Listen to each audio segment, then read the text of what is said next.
लद्दाख में चीन के नापाक इरादों का खुलासा। चीन ने बॉर्डर पर तैनात किए T-15 नैनो टैंक। दोस्तों, 15 जून को गलवान घाटी में भारत और चीन के सैनिकों के बीच हुई खूनी झड़प अचानक होने वाली घटना नहीं थी, बल्कि ये चीन की महीनों से रची जा रही एक खूनी साजिश का हिस्सा थी। चीन के नापाक इरादों की पोल खोली है अमेरिका और भारतीय इंटेलिजेंस एजेंसियों की अलग अलग खुफिया रिपोर्ट्स ने। इस रिपोर्ट के मुताबिक चीन ने फिंगर फोर्स से गलवान और हॉट स्प्रिंग इलाकों में घुसपैठ करने से पहले काफी तैयारी की थी और अपनी तैयारी के मुताबिक उसने अप्रैल में कई इलाकों में एक साथ LAC को लांघना शुरू कर दिया था। चीन ने पहले से ही कई इलाकों में अत्याधुनिक तकनीक से लैस हथियारों को तैनात कर दिया था। इसमें चीन की T-15 नैनो टैंक भी शामिल है। हालांकि पिछले साल इन टैंक्स की तिब्बत में तैनाती की खबर मीडिया में जरूर आई थी। ऐसे में सवाल ये उठता है कि क्या इसी मकसद से चीन सीमा पर खास तरीके से बने और वजन में काफी हल्के टैंक तैनात कर रहा है। अप्रैल महीने में सैटेलाइट तस्वीरों से इसके संकेत मिले थे। दरअसल T-15 टैंक 30 टन वजन का है और 105 मिलीमीटर की गन से लैस है। इसकी वजह से इसे मुश्किल पहाड़ी इलाकों में तैनात किया जा सकता है। चीनी सेना ये दावा भी करती है कि इस टैंक को हेलीकॉप्टर से एक जगह से दूसरी जगह भी ले जाया जा सकता है। दरअसल चीन के नापाक इरादे उस समय सामने आए जब उसने LAC से लगते भारतीय इलाकों में अतिक्रमण जैसी हिमाकत करना शुरू कर दिया। चीन ने गलवान, हॉट स्प्रिंग एरिया और फिंगर 4 में टकराव के लिए लंबे समय से तैयारी कर रखी थी। चीन की T-15 को टक्कर देगा भारत का T-90। लद्दाख में चीन की ओर से T-15 टैंकों की तैनाती की रिपोर्ट्स को लेकर भारतीय सेना पहले से ही सतर्क है। भारतीय सेना अत्याधुनिक T-90 टैंकों को वास्तविक नियंत्रण रेखा से लगते इलाकों में चीन की किसी भी चुनौती का सामना करने के लिए पहले ही तैनात कर चुकी है। सरकार की ओर से भारतीय सेना को हर वक्त तैयार रहने के लिए कहा गया है। भारत के पास T-72 और T-90 हैं। इन टैंक्स को हिमालय से लगी सीमा पर तैनात किया गया है, मगर पहाड़ों के बीच उन्हें चलाना बहुत मुश्किल हो जाता है, जबकि T-15 टैंक हल्के होने की वजह से दुर्गम पहाड़ी क्षेत्रों में भी आसानी से इस्तेमाल किए जा सकते हैं।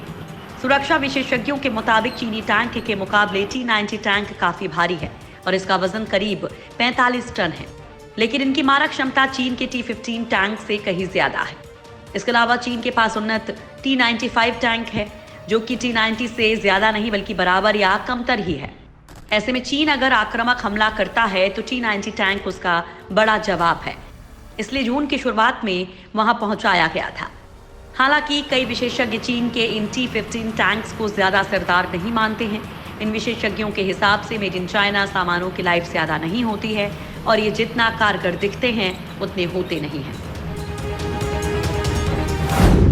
भारत ने भी हल्के टैंक खरीदने की दी मंजूरी। चीन के साथ बॉर्डर पर तनातनी को देखते हुए भारत ने एक खास तीर अपने तरकश में शामिल करने का मन बनाया है। सेना को इमरजेंसी में लाइट वेट टैंक्स खरीदने की परमिशन दे दी गई है। हल्के मगर असरदार इन टैंक्स को खासतौर से पहाड़ी इलाकों में युद्ध के लिए बनाया जाता है। लद्दाख जैसे इलाकों में इनकी बड़ी अहम भूमिका हो सकती है। लद्दाख में तनाव के बाद से ही सेना को इमरजेंसी परचेज के तहत ये टैंक्स खरीदने को हरी झंडी दी गई है। अप्रैल महीने में चीन ने जब लाइन ऑफ एक्चुअल कंट्रोल के पास T-15 लाइट टैंक तैनात किए, उसके बाद से ही भारत सतर्क है। चीन ने झिंजियांग प्रांत में टैंक्स के साथ युद्धाभ्यास भी किया था। सेना ऐसे टैंक खरीदना चाहती है जो एयर ट्रांसपोर्टेबल हो, यानी जरूरत पड़ने पर उन्हें फॉरवर्ड लोकेशंस पर लैंड या एयर ड्रॉप किया जा सके। चीन के पास बॉर्डर वाले इलाके में अच्छा खासा रोड नेटवर्क है, जबकि भारत अभी इंफ्रास्ट्रक्चर मजबूत ही कर रहा है। ऐसे में इन टैंक्स के होने से चीन की कार्रवाई का फौरन जवाब देने में मदद मिलेगी। भारत ने सीमा से सटे कई रणनीतिक इलाकों में एयरफील्ड तैयार की हैं, जहां इन टैंक्स को आसानी से पहुंचाया जा सकता है। वैसे तो स्वदेशी तकनीक पर भी हल्के टैंक बनाने की तैयारी चल रही है। DRDO इसके लिए हल्के टैंक्स पर काम कर रहा है। K9mm वर्ज के 155 मिलीमीटर के स्वचालित होवित्जर को 15 टन हल्के वजन वाले टैंक में परिवर्तित करने के लिए DRDO निजी कंपनी लॉर्सन एंड टूबो से बातचीत कर रहा है। ऐसा नहीं है कि भारत के पास ऐसे हल्के टैंक नहीं है। भारत ने 1965 और 1971 जैसी जंगों में इनका इस्तेमाल किया है, लेकिन काफी लंबे समय से हमारे पास लाइट टैंक नहीं थे। इन टैंकों की सबसे बड़ी खासियत यह है कि ये बेहद हल्के होते हैं। करीब एक लाइट टैंक का वजन 20 टन के करीब होता है। वहीं T-72 या T-90 का वजन लगभग 45 से 50 टन होता है। इसके अलावा इन टैंक्स को ट्रांसपोर्टर, एयरक्राफ्ट और हेलीकॉप्टर की मदद से भी पहाड़ी इलाकों में पहुंचाया जा सकता है।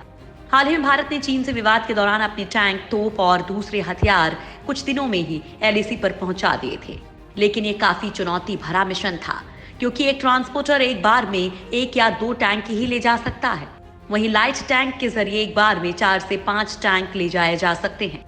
इन्हें हेलीकॉप्टर्स के जरिए भी कैरी किया जा सकता है। लद्दाख से अरुणाचल तक M777 गन तैनात। हाल ही में भारत ने अरुणाचल प्रदेश से लेकर लद्दाख तक M777 गन्स तैनात की हैं। यह हथियार अमेरिका से मंगाए गए हैं और हाल ही में भारतीय सेना में शामिल किए गए हैं। भारत ने 145 M777 गन मंगवाई थी, जिनको सेना की अलग अलग 7 रेजिमेंट्स में शामिल किया जा चुका है। हर रेजिमेंट को 18 गन मिली हैं। इस गन के बारे में सबसे महत्वपूर्ण बात यह है कि इन्हें आसानी से हेलीकॉप्टर के जरिए एक स्थान से दूसरे स्थान पर भेजा जा सकता है। 155 mm की 39 कैलिबर वाली इस तोप की मारक क्षमता 30 से 40 किलोमीटर है। दुनिया की सबसे अत्याधुनिक इस गन की सबसे बड़ी खासियत यह है कि वजन में बहुत हल्की है।